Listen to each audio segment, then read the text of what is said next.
J'ai pris la décision de ne pas vous montrer beaucoup d'extraits. J'espère que ça ne va pas vous frustrer, sachant que demain, normalement, vous allez avoir pas mal d'extraits d'autres films, parce que c'est toujours bien de montrer aussi d'autres choses en prolongement d'un film que vous étudiez avec les élèves. Alors avant de vous parler exactement du film de l'enfant sauvage, je voulais juste faire un petit préambule, parce que je pense qu'il y a parmi vous peut-être des nouveaux enseignants qui n'avaient jamais participé au dispositif, peut-être beaucoup de gens qui n'ont jamais abordé le cinéma en classe. Donc voilà, c'était juste un petit préambule pour à la fois vous rassurer et puis en même temps reposer un peu les enjeux du dispositif. Normalement, donc vous allez étudier 4 films minimum dans l'année, et donc vous allez emmener vos classes voir 4 films. Et c'est vrai qu'on pourrait se dire que normalement vous devez initier les élèves à la culture cinématographique.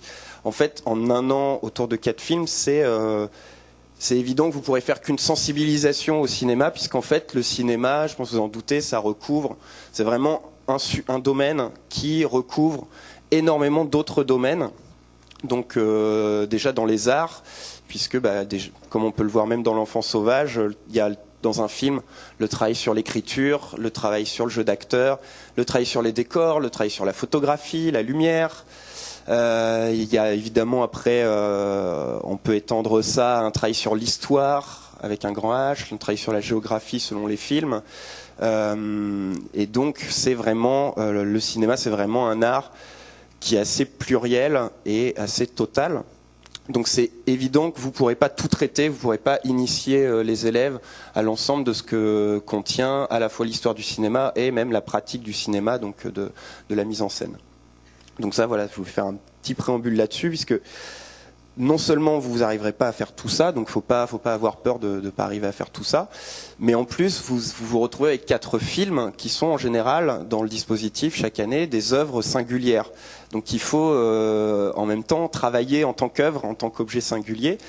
Et je sais par expérience que la majorité des enseignants passent 1 ou 2 séances autour de chaque film, en général une avant ou après, ou voire 2.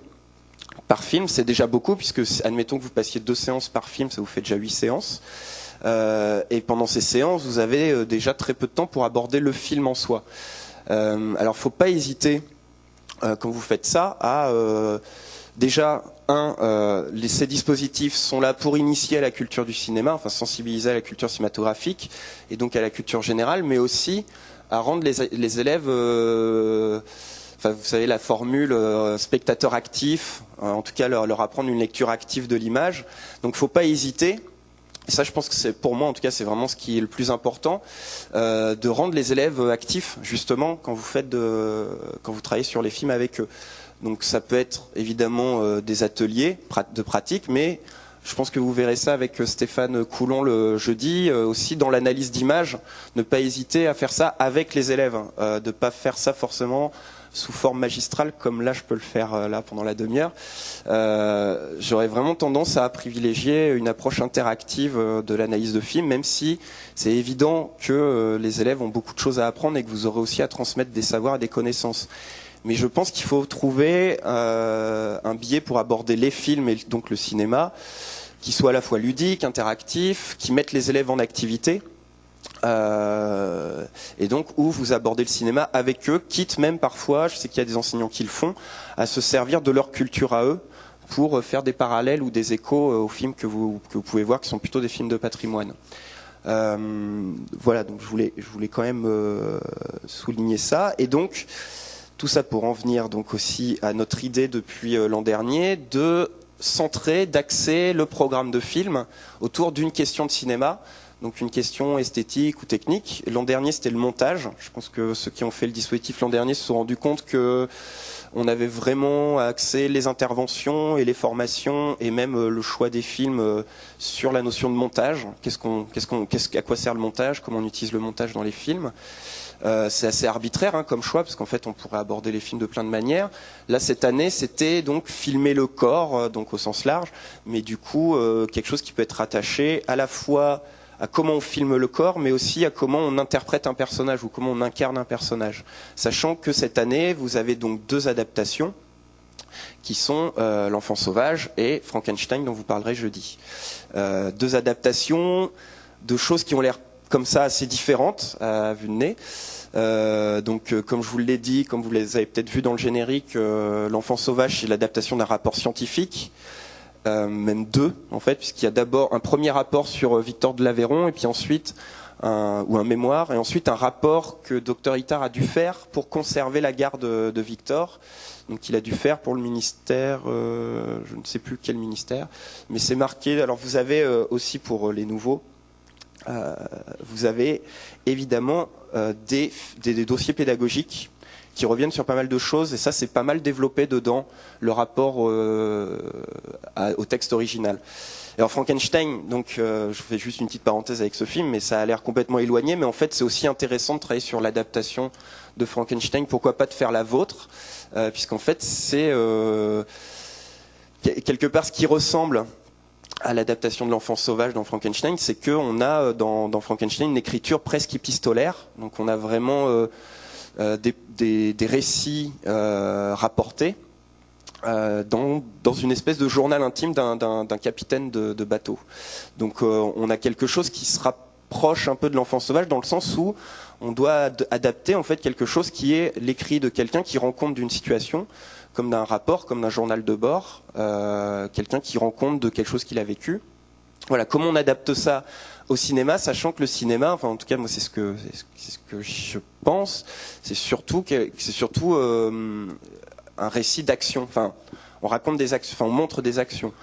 Donc en général, même si là vous avez un exemple de quelque chose de très littéraire et de très oral, en général on essaye plutôt de transformer le scénario ou le texte qu'on adapte en quelque chose où on a beaucoup à montrer et pas beaucoup à dire, à raconter. Enfin, on essaye de faire le moins possible recours à la voix off. Alors il se trouve que dans ce film-là, dans L'Enfant sauvage, le recours à la voix off, il a vraiment un sens. Enfin, il a même plusieurs sens. En fait, moi, j'ai relevé trois niveaux de sens. Oui, alors déjà, donc premièrement, ça c'est peut-être quelque chose que vous avez pu repérer, que vous pouvez peut-être creuser avec les élèves. Ou en tout cas pour vous-même, c'est que il y a cette relation de François Truffaut à l'enfant, donc qui est un enfant évidemment un acteur non professionnel, comme il l'avait fait sur Les 400 coups quand il avait recruté Douanel pour jouer l'enfant. Là, il a recherché un enfant qui correspondait au rôle. Il a cherché un enfant plutôt sauvage, évidemment. Et il a trouvé un enfant un peu rebelle, qui donc, je ne sais plus son nom, mais donc il a trouvé cet enfant. Et puis du coup, lui, en tant que cinéaste, il a forcément un rapport un peu paternel avec l'acteur qu'il fait jouer. Et donc il y a ce premier niveau qui est intéressant, où dans l'adaptation du texte, finalement Truffaut s'identifie énormément au Dr Itard, qui lui-même avait une relation assez paternaliste à son sujet, à Victor, puisque c'est le projet, hein, c'est éduquer Victor. Et du coup, il y a cette relation qui est transposée à l'image, puisque Truffaut a décidé d'incarner lui-même Dr Itard. Ce qui ne s'est pas forcément imposé dès le début où il a voulu adapter ce rapport. Ça s'est imposé au fur et à mesure quand il s'est rendu compte que lui en tant que l'acteur qui allait jouer le Dr Itard allait devoir manipuler entre guillemets l'enfant, le faire jouer, donc même le brusquer parfois, et que du coup il s'est dit le mieux c'est que ça soit moi qui remplisse ce rôle, puisque c'est de toute façon le rôle que j'aurai comme metteur en scène dans la direction d'acteur. Donc petit à petit, voilà, il a décidé d'incarner Itard. Alors c'est évident que c'est pas un acteur. On le sent un peu parfois. Il a fait exprès d'avoir une espèce de voix blanche comme ça, de tonalité un peu monocorde. Pour ceux qui connaissent peut-être Truffaut, c'est pareil. J'ai pas choisi de vous montrer d'extrait, mais vous pouvez aller voir La Nuit américaine et montrer La Nuit américaine ou montrer des passages de La Nuit américaine à des élèves. C'est assez passionnant, puisqu'en fait, dans La Nuit américaine, c'est Truffaut cinéaste qui se met en scène comme cinéaste et qui raconte le tournage d'un film. Il y a plusieurs choses qui ressemblent à cet usage de la voix off dans L'Enfant sauvage. C'est que dans La Nuit américaine, donc c'est un journal de bord également d'un cinéaste sur un tournage. Donc il y a des moments où il écrit dans son journal de bord, dans La Nuit américaine, exactement comme Itard qui reporte ses notes sur son espèce de gros livre. Donc il y a ce rapport à l'écrit et à la voix off, à l'oralité, où il a besoin de parler. On a l'impression Truffaut dans ses films, le recours à la parole, c'est quelque chose d'essentiel. C'est qu'on a besoin d'exprimer ses doutes, d'exprimer pour avancer, on a besoin d'exprimer les choses. Et donc il s'est retrouvé comme ça dans le texte du docteur Itard, à travers donc sa personnalité à lui en tant que cinéaste, qui a l'impression de devoir avancer comme ça par l'écrit, par la parole. Donc il y a ce premier niveau là qu'on peut analyser, je pense assez facilement avec les élèves, où on a, et puis en plus ça permet de repérer. Je me rappelle que quand j'avais travaillé sur ce film-là ou sur les 400 coups avec les élèves, de montrer La Nuit américaine, ça permettait aussi qu'ils mettent un visage sur un cinéaste, parce que le mot cinéaste ou réalisateur pour eux c'est vague, c'est abstrait, ça veut rien dire. Donc c'est vrai que commencer par mettre un visage déjà connu, enfin un visage qu'on repérable sur le nom de cinéaste, c'est déjà pas mal. Et puis après se questionner sur pourquoi il a joué lui-même ce rôle. Alors on n'est pas obligé d'aller très très loin, mais c'est déjà un premier niveau intéressant par rapport à comment on adapte le texte et pourquoi il y a ce recours à la voix off. Ensuite, ce qui est intéressant, c'est évidemment cette opposition, et ça j'espère qu'on va avoir un tout petit peu le temps d'en parler. C'est surtout ça que je voudrais vous montrer comme extrait après. Ce qui est intéressant quand vous étudiez, alors on a mis sur le site de Cinéma 93 le rapport. Vous pouvez trouver le rapport original dans la partie donc collège au cinéma, soit dans le programme, soit dans les ressources. En fait, il y a un lien. On peut retrouver la version numérique du rapport et du mémoire du docteur Itard. Et puis, sinon, il existe également en édition 10-18. Mais alors, pour retrouver, il faut chercher un livre qui s'appelle Les enfants sauvages de Lucien Malson, dans lequel il y a en annexe un des rapports du docteur Itard. Donc oui, je vous ai mis un extrait, mais dans l'extrait, il y a le lien vers l'édition intégrale. Voilà, vous avez la version électronique ici. Alors oui, donc ce que je voulais dire, c'est que ce qui est intéressant quand on reprend un peu des passages comme ça du texte original et l'adaptation au cinéma, c'est que Truffaut, il a vraiment accentué, je pense que vous l'avez ressenti, cette espèce d'opposition entre deux personnages qui sont... Enfin, c'est vraiment très très minime au niveau du nombre de personnages dans ce film. D'ailleurs, le générique est assez court. On a très très peu de personnages et on va dire qu'on a vraiment 3 personnages qui reviennent régulièrement. C'est donc le docteur Itard, l'enfant sauvage, Victor, et Madame Guérin, qui est là un peu pour faire le lien entre les deux, on va dire. Ou en tout cas pour faire une espèce de présence maternelle qui aide le docteur Itard à avoir un rôle plus raide, plus scientifique. Et en fait, il y a cette opposition entre la logorrhée donc de Truffaut Itard et évidemment l'enfant qui est quasi muet, qui met quasiment aucun son. Et cette opposition, c'est une vraie idée de mise en scène. Enfin, c'est vraiment une idée esthétique et ça fait vraiment partie du projet initial. Je ne sais pas si vous avez repéré comment il appelle ça, la manière de s'exprimer de cet enfant. Il appelle ça le langage d'action. Je ne sais pas si vous avez entendu. En fait, ça revient régulièrement dans le rapport du docteur Itard. Alors, évidemment, sur le jeu d'acteur, sur la notion de jeu d'acteur, c'est super intéressant. Donc, le langage d'action. Donc c'est par exemple quand Victor réclame de l'eau en tapant le ventre de Madame Guérin avec une cruche vide, quand il montre quelque chose, quand il emmène quelqu'un pour jouer à la brouette, pour montrer la brouette, ça c'est du langage d'action. Et donc il y a cette opposition entre le langage d'action de l'enfant et cette logorrhée sans fin, cette parole continue quasiment du début à la fin de Docteur Itard Truffaut qui englobe tout le film.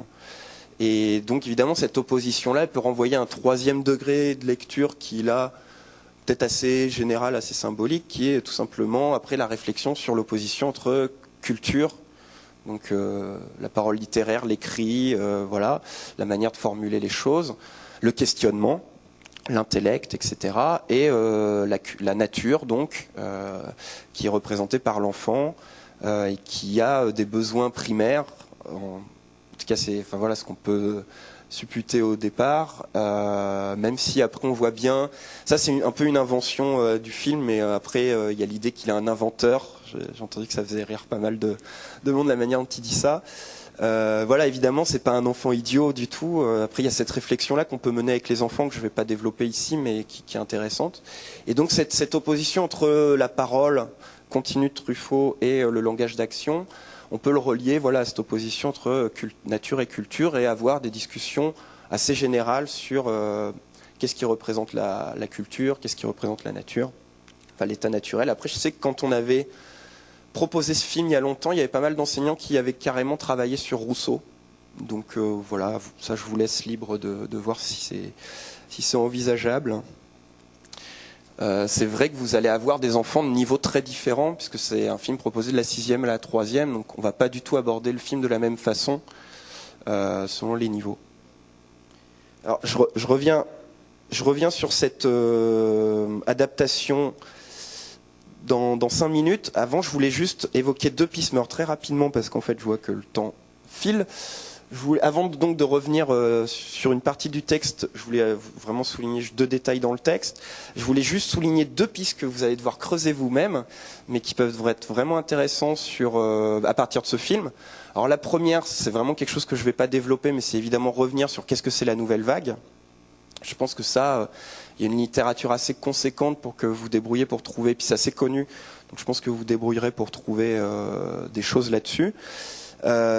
Sachant que c'est pas, faut faire attention parce que la nouvelle vague c'est pas non plus quelque chose d'homogène et d'uniforme, parce que par exemple François Truffaut a une place vraiment à part, même s'il a participé à déclencher ce mouvement de la nouvelle vague, qui est un mouvement, donc je vous le fais en très bref, qui s'opposait à une certaine tradition du cinéma français, en faisant en fait appel à d'autres références plus populaires que ce qui était en jeu dans le cinéma français classique. Truffaut a participé donc avec un texte très connu que j'avais lu des passages avec des élèves, c'était intéressant, ça s'appelle Une certaine tendance du cinéma français. Je crois que c'était paru dans les cahiers du cinéma en 58, il me semble, 57 ou 58, et où il fustige vraiment la manière de faire du cinéma français, très statique, très figé, tout le temps avec les mêmes références classiques. Et donc il a participé un peu avec d'autres critiques des cahiers du cinéma à défendre une nouvelle manière de faire du cinéma. Ça, c'est conjoncturel en plus à une évolution des techniques. Ça, c'est intéressant aussi de revenir là-dessus avec les élèves, parce qu'aujourd'hui aussi on vit une espèce de révolution technique. Donc à cette époque-là, il y a des nouvelles caméras qui permettent de sortir des studios, donc des hangars où on reconstitue des décors. Ça permet de tourner en extérieur, dans des décors réels. Ça permet de tourner dans des petits appartements, dans des maisons, de passer dans des couloirs, de suivre des personnages qui courent, de filmer dans la rue avec des gens réels, des figurants qui sont en fait des passants. Donc tout ça, évidemment, c'est une espèce de révolution générale qui permet en fait, qui permet vraiment à pas mal de cinéastes de faire un cinéma assez différent. Truffaut, lui, va se considérer comme malgré tout, même s'il va participer avec les 400 coups à cette espèce de libération comme ça du cinéaste et de la mise en scène, il va quand même après revenir à des films plus classiques, très travaillés, à la différence d'autres cinéastes issus de la nouvelle vague comme Jean-Luc Godard, Philippe Garrel ou d'autres, qui eux vont continuer d'être dans une forme un peu expérimentale, improvisée. C'est des cinéastes qui vont pas avoir peur d'improviser au moment du tournage, alors que François Truffaut, c'est quelqu'un qui prépare énormément ses films.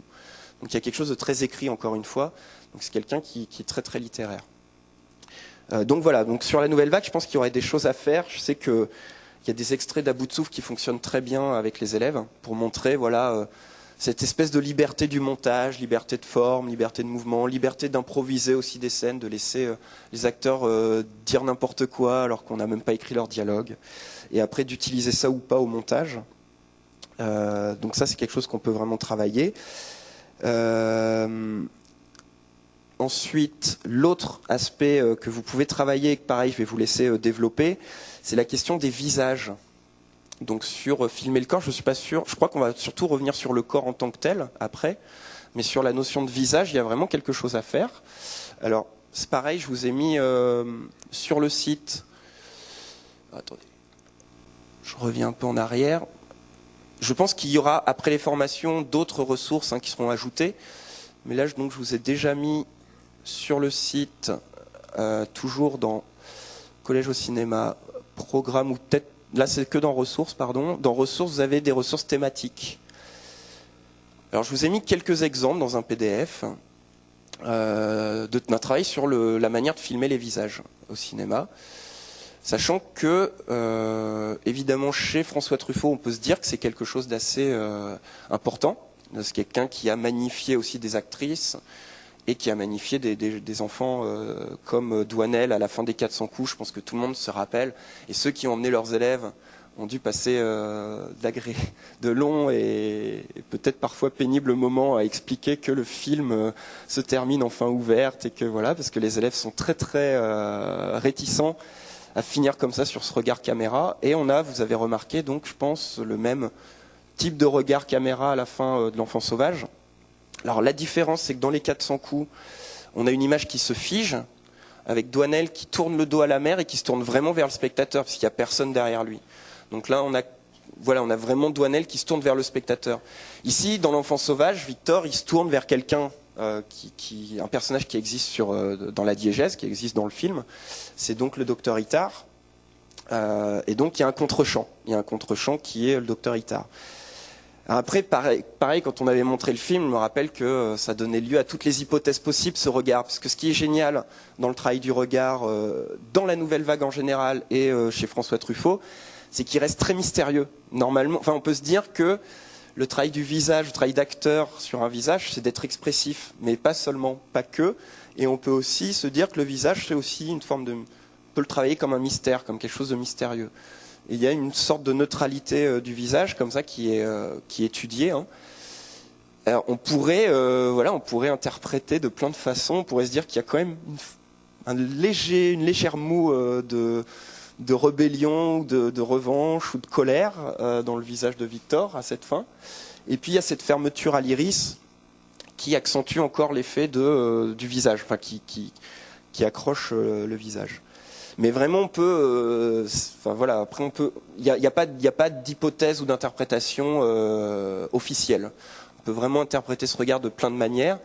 Ce qui est différent également par rapport à Douanel, c'est que là, il est filmé en contre-plongée, donc il y a aussi quelque chose dans le mouvement comme ça, où Victor est vraiment encore dans le mouvement. Donc autant dans les 400 coups, cette manière figée comme ça de le laisser sur la plage où on ne savait pas trop ce qui allait se passer ensuite, ça reste une fin ouverte à la fin de l'Enfant sauvage, mais parce qu'il y a cette idée de mouvement où il va aller dans la chambre, il y a cette fermeture à l'iris qui clôt le film, mais en même temps, le mouvement est laissé continu, donc c'est encore une fois une fin ouverte, mais traitée d'une autre manière. Alors, je vous ai mis après quelques exemples. Alors, je suis obligé d'aller très vite, je suis désolé, mais la question du visage, en fait, a été vraiment traitée par les réalisateurs de la Nouvelle Vague qui étaient dans les cahiers du cinéma avant en critique, qui s'attachaient beaucoup à cette question du regard, notamment dans les films de Griffith, qui est considéré comme l'un des inventeurs du montage. Et dans les films de Griffith, on peut dire quelque part que c'est un peu la première fois qu'on a des gros plans expressifs. Alors ça, c'est dans Intolérance. Je vous ai mis la référence en dessous, 1916. Et donc, c'est la première fois où vraiment un cinéaste utilise le visage comme quelque chose de très très dramatique, très important dans l'histoire. Et il y a énormément de gros plans sur des visages émus ou apeurés ou traversés par une émotion chez Griffith.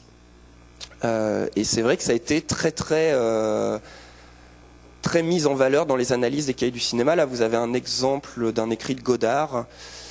On sait la jolie légende qui veut que Griffith, ému par la beauté de son actrice, inventa le gros plan en voulant mieux fixer les détails. Je ne sais pas si vous lisez un peu. Oui, vous arrivez à lire. Paradoxalement, donc, le gros plan est le plus simple, est aussi le plus émouvant. Notre art sait ici le plus fortement marquer sa transcendance et dans le signe faire éclater la beauté de l'objet signifié. Et ensuite, il y a cet exemple très connu de Godard, justement, qui a lui aussi contribué à magnifier un peu les visages dans le cinéma. Vous connaissez peut-être cette image ou cette scène dans Vivre sa vie, où Anna Karina, en fait, est émue, pleure, face à une scène de Jeanne d'Arc de Dreyer, qui lui date de 1928, qui est également un film qui a été beaucoup commenté par la Nouvelle Vague, à cause de ses plans de regard, on a un visage, en fait, qui est transfiguré par une émotion. C'est vraiment le mot, qui a un visage qui n'est plus seulement le visage d'un personnage traversé par une émotion, mais qui a un visage qui représente une émotion au sens symbolique, au sens large, voire après, chez certains écrivains des cahiers du cinéma, au sens même religieux, on peut même presque parfois entendre transcender par une émotion. Donc on peut revenir sur des passages de films de Dreyer, en tout cas sur le Jeanne d'Arc, pourquoi pas sur des passages de Vivre sa vie. Après, il y a des choses assez rigolotes à partir de cette question du visage, c'est de continuer avec vos exemples à vous, mais des exemples qui justement filment le visage ou en fait essayent de troubler le spectateur en utilisant le visage de plein de manières différentes que ce qu'on a l'habitude de voir. Alors ça c'est dans Pierrot le fou de Godard. Je ne sais pas si c'est l'affiche du film, mais il se trouve que c'est aussi la fin du film, donc il dévoile la fin du film dans l'affiche, ce qui était assez osé. Et il y a donc Belmondo qui se peint le visage en bleu, qui s'entoure de dynamite, et en plan large, donc c'est intéressant le jeu entre le gros plan et le plan large, en plan large se fait sauter, donc on voit une grosse explosion, et on l'entend dire merde, et puis merde, puis du coup il se fait sauter. Et du coup il y a ce truc qui est assez fort de passer du gros plan du visage, avec un acteur qu'on a suivi, un visage auquel on s'est attaché tout le long du film, et de le faire sauter comme ça en plan large. Et après il y a des jeux sur les échelles justement, de visage. Alors l'exemple très connu c'est La mort aux trousses, où on a une course-poursuite à la fin sur les gros visages des présidents aux États-Unis, sculptés dans la montagne. Les personnages grimpent sur les nez, grimpent sur les yeux, etc. Donc il y a ce rapport d'échelle qui est assez troublant en fait dans le film. Et après on peut avoir des exemples plus contemporains, on peut même demander aux élèves de trouver des exemples contemporains. Ça c'est Prometheus, donc je suis pas sûr que beaucoup de monde l'ait vu ici. Il y a tout le merchandising du film qui a fonctionné là-dessus, sur ce visage gigantesque qui occupe le centre du décor principal du film, dans lequel il y a tous les cocons d'aliens. Et donc on a ce visage qui trône et qui est censé un peu questionner, renvoyer l'humanité à son questionnement sur ses origines, etc. Mais je pense qu'il y a plein d'autres exemples à trouver. Sur ce jeu d'échelle. Et puis après il y a le film assez connu, Un chien andalou. Je ne sais pas si certains ont vu cet extrait où une femme un œil s'est coupé au rasoir en gros plan. Donc il y a vraiment ce travail sur le gros plan qui est intéressant, et puis après sur le grossissement ou sur l'échelle de plan des visages ou des corps.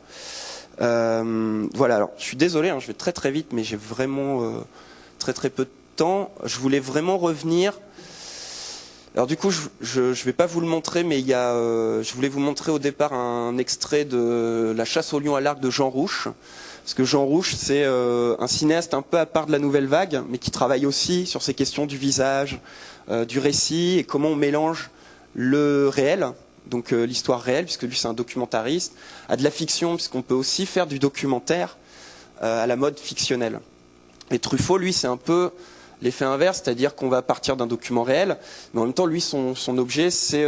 il se méfie beaucoup du documentaire, il me semble qu'il n'a jamais fait de documentaire, et il essaye de donner un côté réaliste à de la fiction.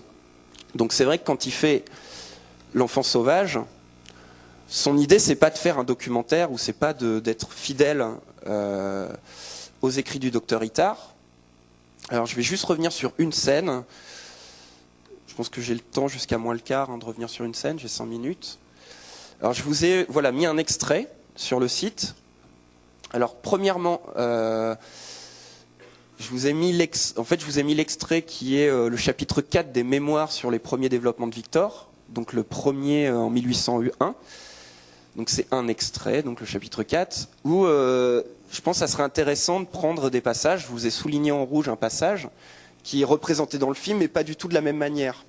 Alors là encore, pour rendre complet les plaisirs de ces soirées, on a depuis quelque temps la beauté de le voiturer dans une brouette. Je pense que vous vous souvenez de ce passage dans la brouette. Depuis lors, dès que l'envie lui en prend, si personne ne se présente pour le satisfaire, il rentre dans la maison, prend quelqu'un par le bras, le conduit dans le jardin et lui met entre les mains les branches de la brouette dans lesquelles il se place aussitôt. Alors moi, c'est un exercice que je trouve passionnant avec des élèves, c'est on a cette phrase, comment on montre ça ? Comment on le filme, comment on découpe ça, est-ce qu'on le fait en un seul plan, ce que les élèves en général font puisqu'ils n'ont pas encore la notion de montage. Alors là évidemment c'est dans la longueur du film, je vais vous montrer ce que ça donne, mais Truffaut en fait l'a disséminé en plusieurs fois. Donc je sais pas si vous vous souvenez, en fait ça revient 2 fois. je vais parler un peu dessus hein, pour aller vite. Alors il y a évidemment tout un tas de choses que j'ai pas le temps d'aborder avec vous, mais il y a ce qui est souligné dans le dossier pédagogique, donc vous pouvez voir ça dans le dossier pédagogique, mais il y a tout ce rapport au décor. Cette armoire est super importante. Je ne sais pas si vous vous rappelez, c'est là-dedans, Victor va très vite identifier que là-dedans il y a les couverts. Il y a tout le temps à l'image ce qu'on appelle des surcadrages, c'est-à-dire dans le fond des fenêtres, des portes. Et il y a donc tout le temps à l'image une espèce de juxtaposition de la nature et de la culture. Donc la maison, qui représenterait la culture, la maison du docteur Itard, et la nature, l'extérieur, et parfois, de manière peut-être un peu naïve, on voit Victor regarder par la fenêtre, ce qui évidemment évoque son désir de retourner à la nature. Alors vous voyez, il a rajouté cette scène qui est vraiment du coup plus inspirée qu'adaptée du texte, puisqu'on a la première fois finalement, c'est un enfant qui spontanément le met dans la brouette et l'emmène sous les yeux amusés du docteur Itard qui joue avec un ami. Ensuite, on a cette question du repas qui apparaît un petit peu dans le texte que j'ai pas souligné en rouge, dans la partie que j'ai pas soulignée en rouge. Puisque tout de suite après la brouette, il parle de comment on dîne à table avec lui. Et ensuite, vous allez voir que ça revient la brouette.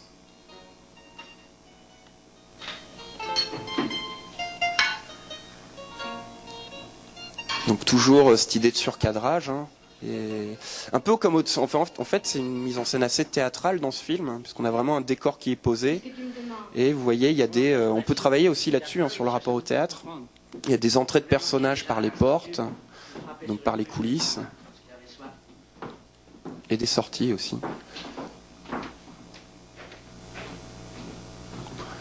Alors après c'est le jeu, je vous passe le jeu du Bunto donc.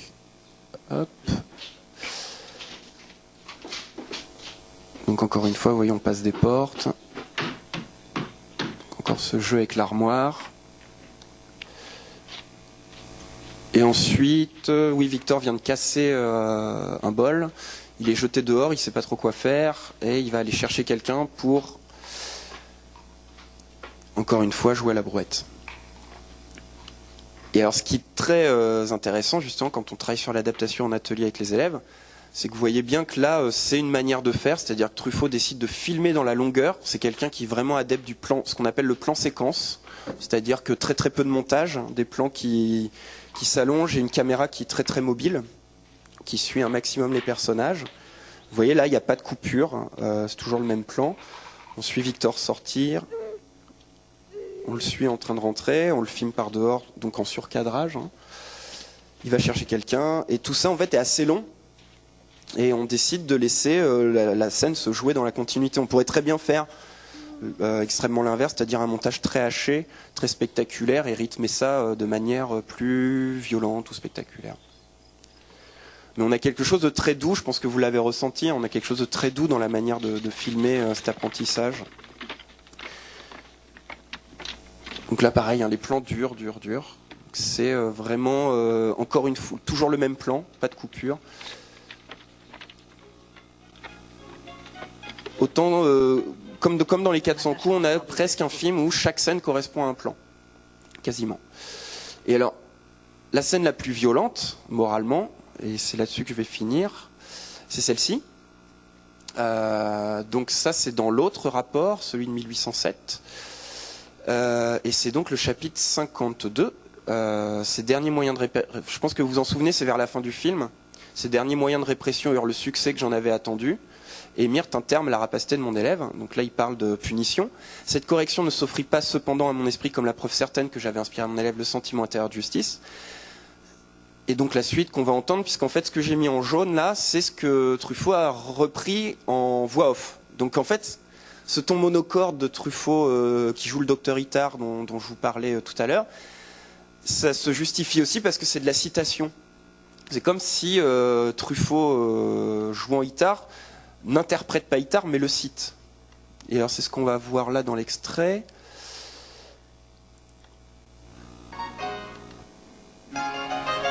là, je vous laisse la voir. Tiens, Victor, vois. Lorsque Victor réussit quelque chose, je le récompense. Et lorsqu'il rate, je le punis. Pourtant, je n'ai pas la preuve certaine de lui avoir inspiré le sentiment intérieur de la justice. Il m'obéit et se corrige par la crainte ou l'espoir d'être récompensé, et non par le sentiment désintéressé de l'ordre moral. Pour éclaircir ce doute et obtenir un résultat moins équivoque, je vais être obligé de faire quelque chose d'abominable.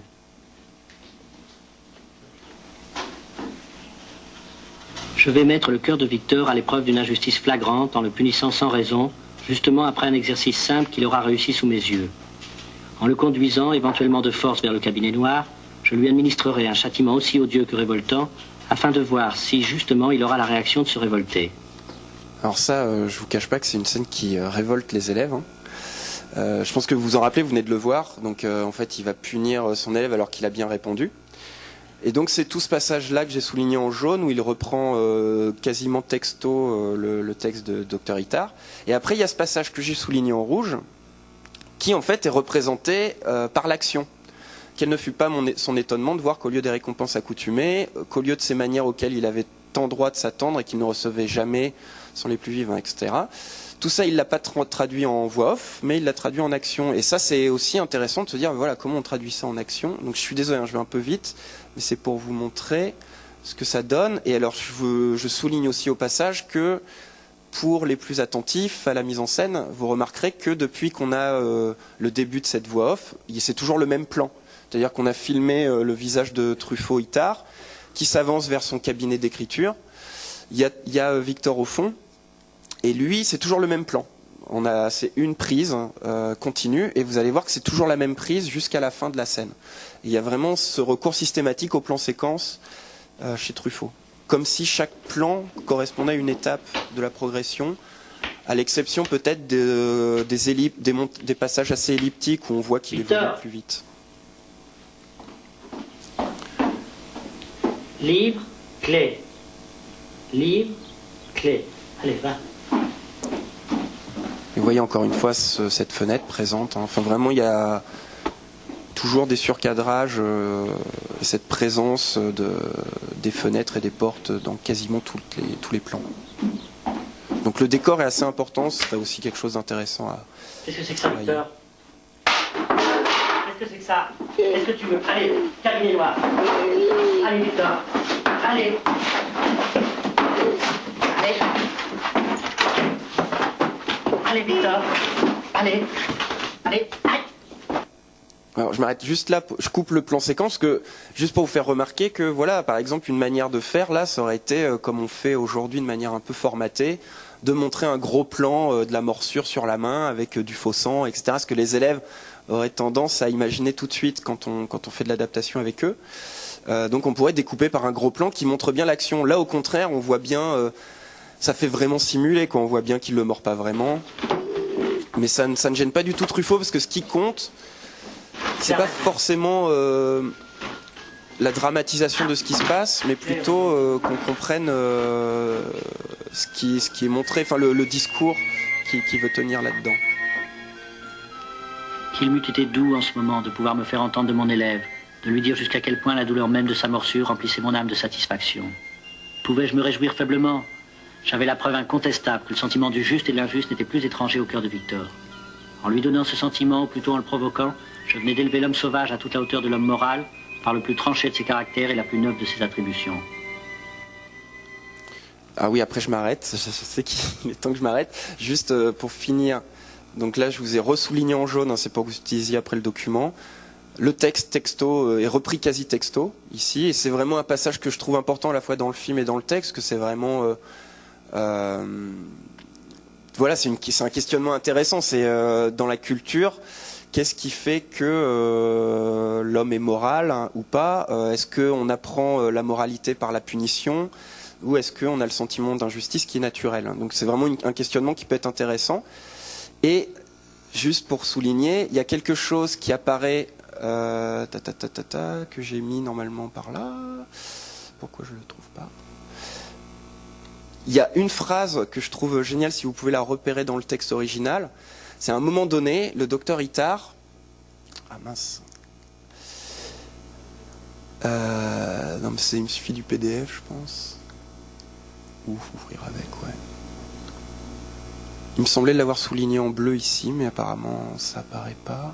Il y a un moment où le docteur Itard dit ah là là, quand est-ce que Victor abordera le... Donc c'est pas ici. Abordera le mot papa. Il faut que je vous le retrouve, ce sera plus clair. Ben non, il est pas là. Ah oui, donc je crois que c'est ici, et là du coup ça a sauté. Parce que c'était ici en fait. Bref, bon, bah je vous mettrai la, il y a dû y avoir un bug, je vous remets la bonne version de document, mais donc il y a le docteur Itard qui dit ah, comment est-ce que je réagirais quand l'un des premiers mots que Victor va dire c'est le mot papa. Est-ce que ça sera un mot appris automatiquement? Est-ce que ça sera un mot affectif? Et du coup ça c'est pas repris texto dans le film, mais malgré tout je trouve que c'est présent tout le long du film. Je sais pas si vous avez ressenti ça, comme le moment voilà où il lui caresse les cheveux. C'est comme s'il adaptait, enfin s'il transposait ou comme s'il imaginait le sentiment qu'avait pu avoir le docteur Itard à l'époque vis-à-vis de Victor, et qu'il essaye de le réadapter ou de le retransposer dans le film, mais vraiment en filigrane, sans le dire de manière trop directe. Il y a voilà cet attachement qui se fait entre le docteur Itard et Victor, qui est toujours malgré tout tenu un peu à distance par le côté scientifique qui essaye de maintenir le docteur Itard. Mais il y a un attachement qui est qui est en filigrane tout le long, et que doit ressentir Truffaut vis-à-vis des enfants en général et de ce jeune enfant. Voilà, faut savoir que c'était un militant, c'est pas marqué dans le dossier pédagogique, c'était un militant pour les droits de l'enfant très très tôt. Il a beaucoup œuvré dans ce sens-là. Voilà, donc je vais m'arrêter là parce que vous devez aller déjeuner. Mais on reviendra donc jeudi en dernière heure sur cette question du jeu d'acteur, de comment d'un exercice d'adaptation